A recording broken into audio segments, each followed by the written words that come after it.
Well, ladies and gentlemen, today we have some absolutely breaking news. You see, right this very moment, things are heating up in Canada.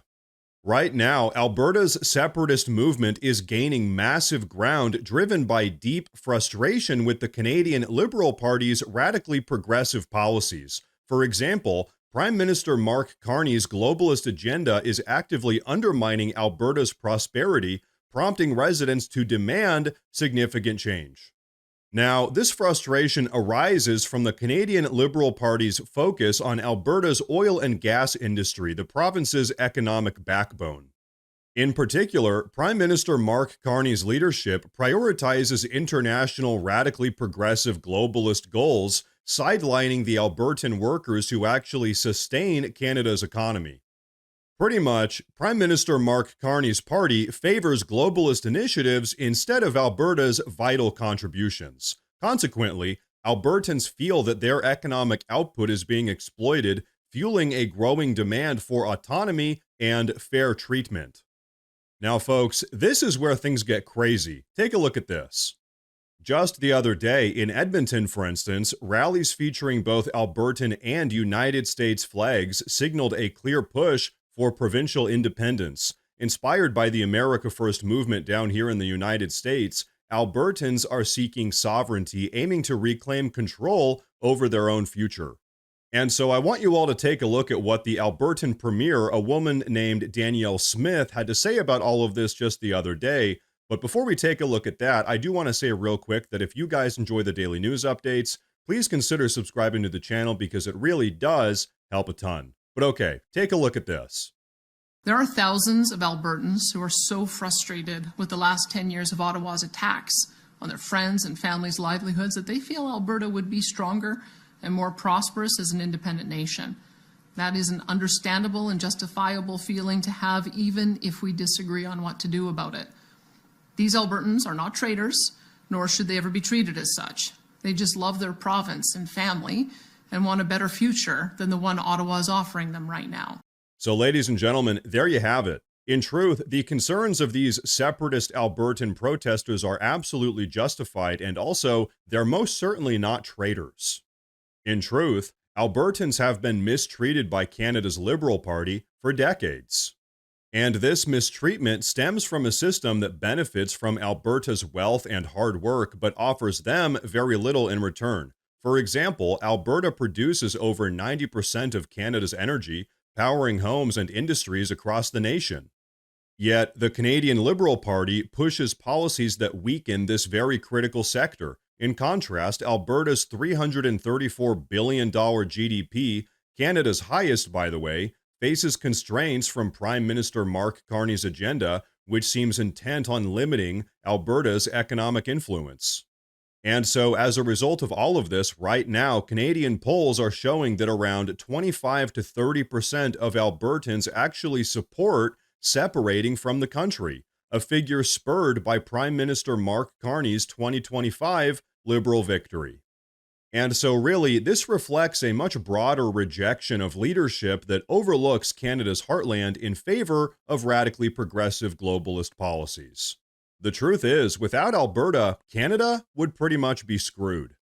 And so this is why right now some Albertans are proposing a pro-energy partnership with the United States, envisioning mutual economic growth shared through their energy resources. And so here's the reality. This Albertan separatist movement mirrors the MAGA fight led by President Donald Trump against Washington, D.C.'s bureaucratic elites. Both groups challenge globalist policies prioritizing local control and national pride over centralized mandates. And now, folks, check this out. The radically progressive globalists absolutely hate this next thing I'm about to show you.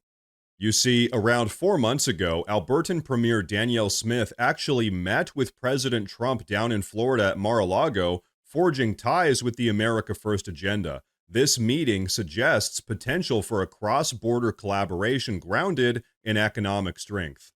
But now, as I'm sure you can all guess, right this very moment, Canada's radically progressive mainstream media apparatus is trying to call all of these Albertan protesters right-wing extremists.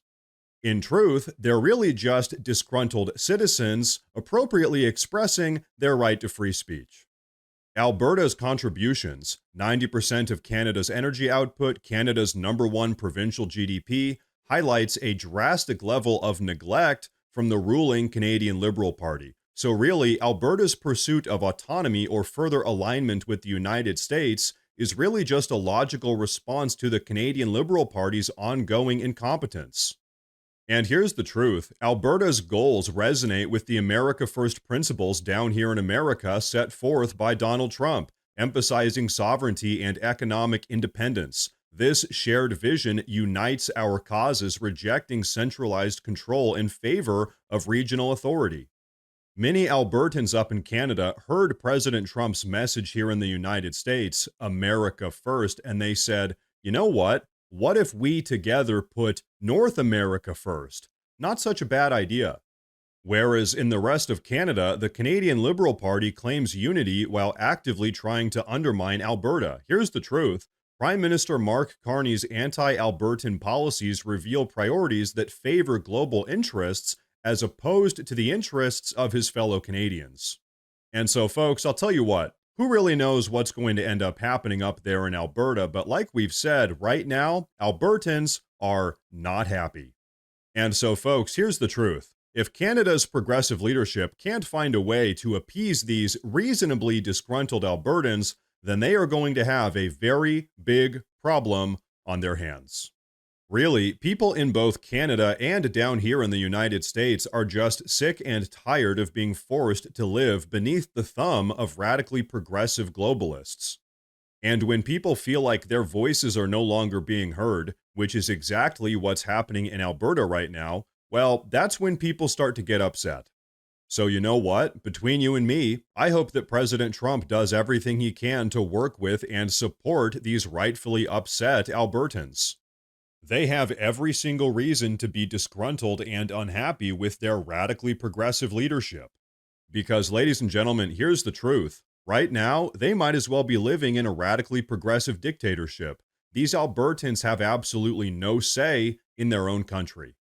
Now, ladies and gentlemen, before we wrap up, I do want to say real quick that we officially have a Morse News Twitter page as well as a Morse News Facebook page. So if you use either of those platforms, please go down below and drop a follow in order to get breaking news updates that relate to everything we talk about here in the YouTube videos.